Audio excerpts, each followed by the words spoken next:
Eu tinha 78 anos quando percebi que estava fazendo algo errado a vida inteira. Levei todo esse tempo para ver.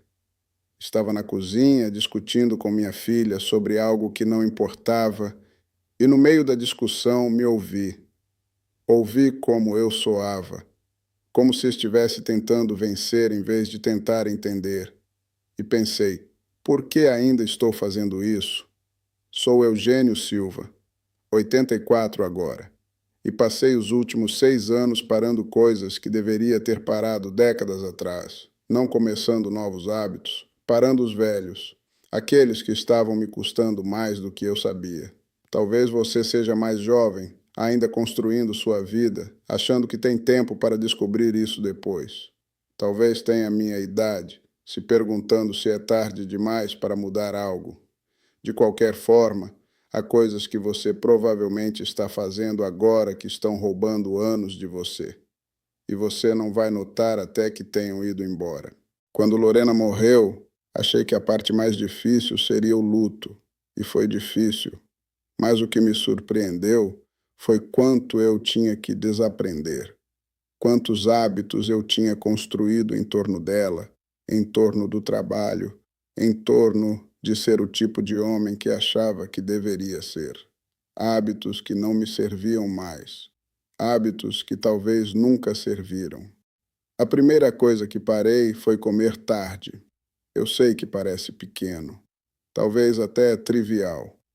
Mas por 60 anos jantava às 5h30 porque era quando Lorena tinha pronto.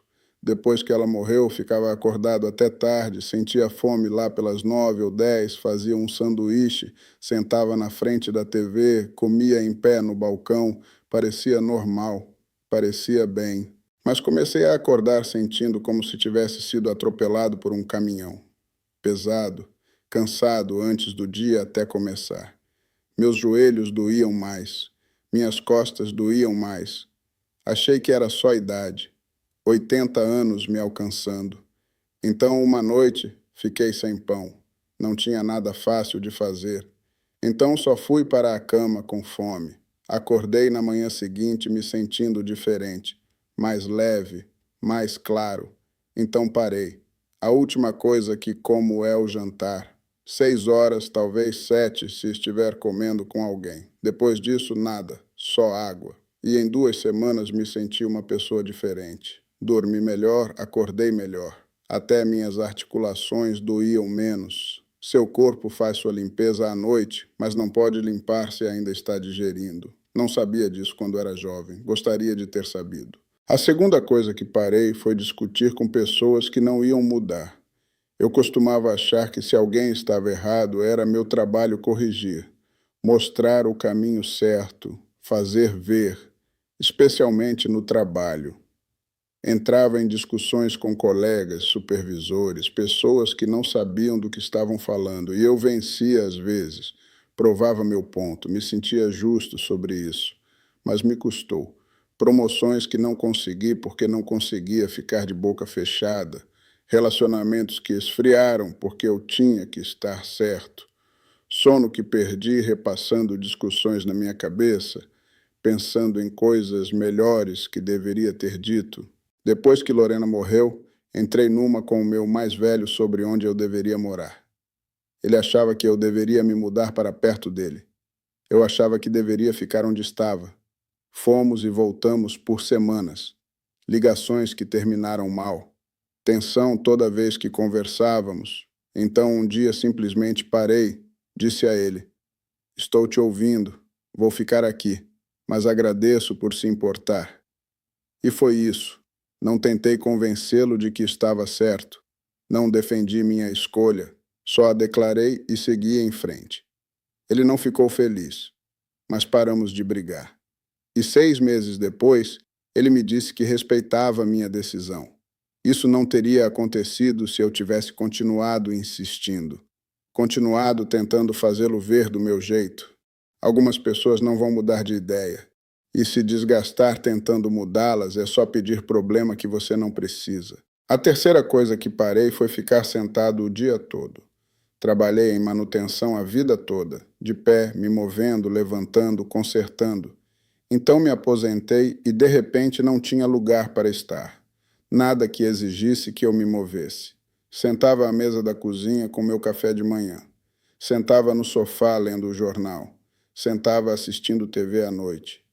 Meu corpo começou a me trair. Joelhos rígidos, costas tensas. Levantar de uma cadeira se tornou um esforço. Não estou falando de exercício. Nunca coloquei o pé numa academia. Estou falando de apenas se mover. Comecei a fazer regras para mim mesmo.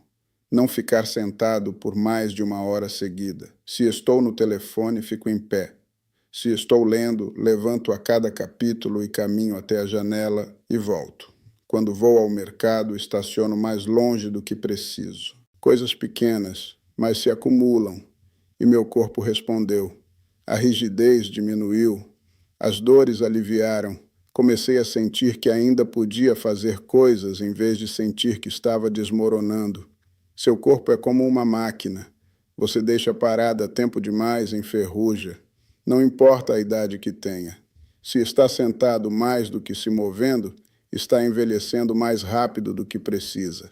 A quarta coisa que parei, e essa levou mais tempo, foi guardar raiva.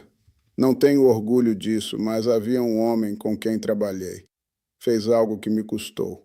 Me custou profissionalmente, me custou respeito. E guardei isso por anos, mesmo depois de me aposentar. Mesmo depois dele ter saído da minha vida há muito tempo. Pensava nisso e meu peito ficava apertado. Minha mandíbula travava. Repassava na minha cabeça, imaginando o que deveria ter dito, o que deveria ter feito. Lorena costumava me dizer para deixar ir. Eugênio, ele nem está pensando em você. Você é o único sofrendo aqui. Ela estava certa. Mas eu não conseguia, ou não queria. A raiva parecia algo que me era devido, como se deixá-la ir significasse que ele tinha vencido. Então, um dia, talvez um ano depois que Lorena morreu, estava sentado na varanda e me dei conta. Tinha 83 anos. Ainda bravo com algo que aconteceu quando tinha 43, 40 anos. Tinha carregado aquele peso por 40 anos. E o homem com quem estava bravo provavelmente estava morto, e mesmo que não estivesse, não sabia, não se importava. A única pessoa que aquela raiva estava machucando era eu. Então deixei ir. Não o perdoei exatamente, só decidi que estava cansado de carregar e me senti mais leve, fisicamente mais leve, como se tivesse colocado no chão algo pesado que estava segurando por tanto tempo que esqueci que estava lá. Aquela raiva estava vivendo no meu corpo, me deixando tenso, me deixando cansado. E para quê? Para nada. A quinta coisa que parei foi assistir ao jornal antes de dormir. Por anos ligava o Jornal da Noite. Assassinatos, desastres, políticos mentindo, guerras em algum lugar onde nunca estive. Então desligava a TV e tentava dormir com todo aquele caos na minha cabeça. Não funcionava. Ficava deitado pensando em tudo que estava errado com o mundo. Tudo que não podia controlar, tudo que não podia consertar. Agora desligo a TV às 6.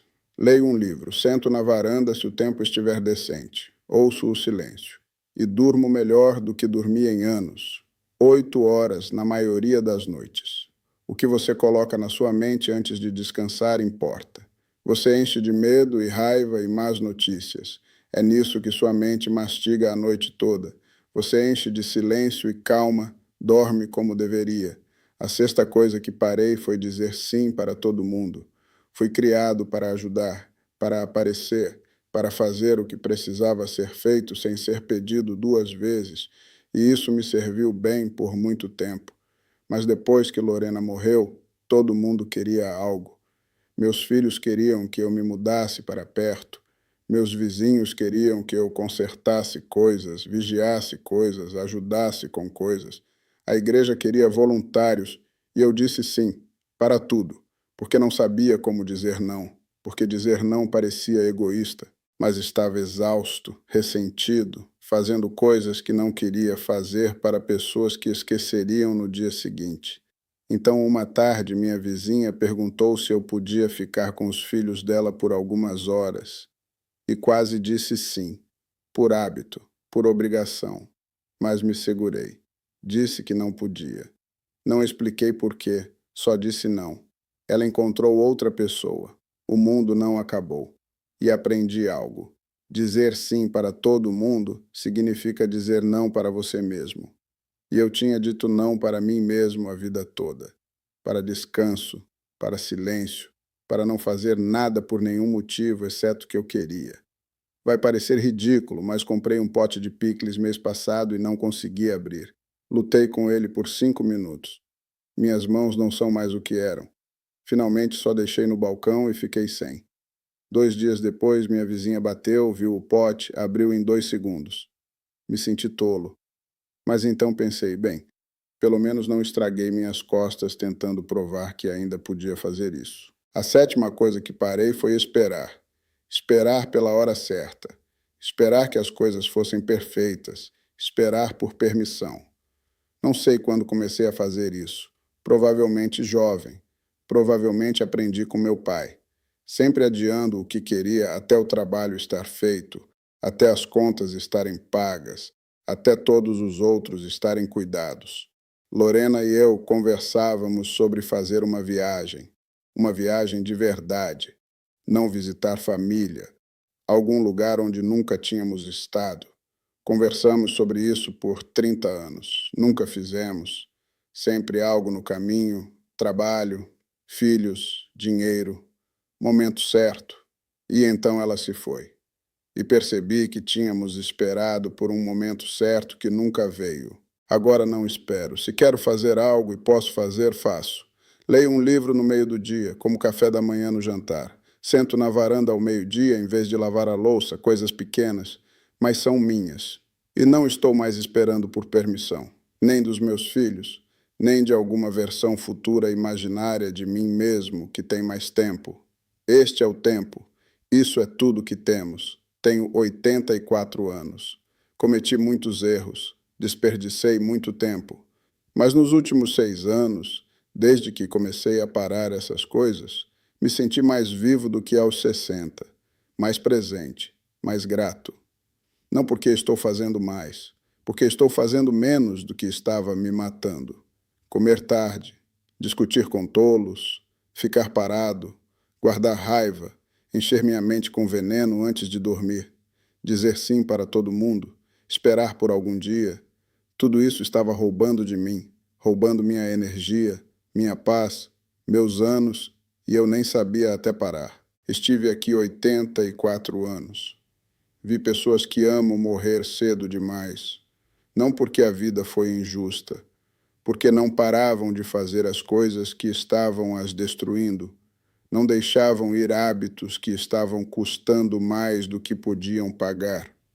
Você tem mais tempo do que pensa, mas só se parar de dar para coisas que não te servem. Só se parar de esperar permissão para viver a vida que ainda tem. Obrigado por sentar comigo. Se quiser fazer de novo, estarei aqui.